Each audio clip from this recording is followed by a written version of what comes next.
Well, this is what's going on at the Ivy League Swimming Championships. A 3-year transgender male swimmer that decided to become a woman won the 500 meter in the Ivy League Championships, which are going on for multiple days. And many people in the media are not covering this because you have a collision of identities. I wrote about this in the Friday mailbag. It'll be up shortly. But this is what happens when you have identities colliding in the pyramid of victimization.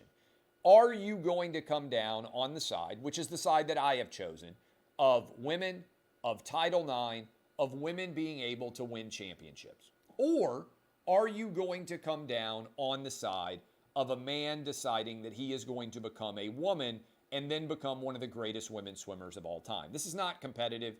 This is the very essence of a competitive integrity. This is not complicated, okay?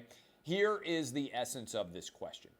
We all the time make decisions based on the size, the height, the weight, the strength of athletes, and what levels they can compete in. For instance, Mike Tyson was a great heavyweight boxer back in the day.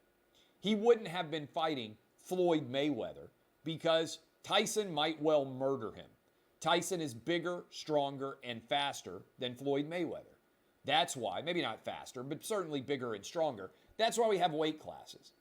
And that's why we have different sizes in terms of high schools. That's why we have different ages when it comes to Little League. Right now I'm coaching and have coached Little League baseball and basketball.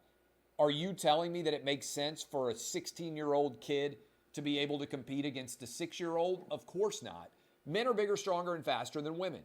Men who have swam competitively in the Ivy League as men should not then be able to decide that they want to become women and dominate. This is the essence of failure. And what you see in stories such as these is, by and large, they are ignored, and they pretend, people in the mainstream media do, that stories like these don't exist because it forces identities to collide. Are you in favor of transgender athletes being able to take over women's sports? Remember, we're talking about men who decide to be women. Or are you in favor of women's sports? Because if we didn't separate men's and women's sports, women would never win. Women would never win anything because men are bigger, stronger, and faster than women.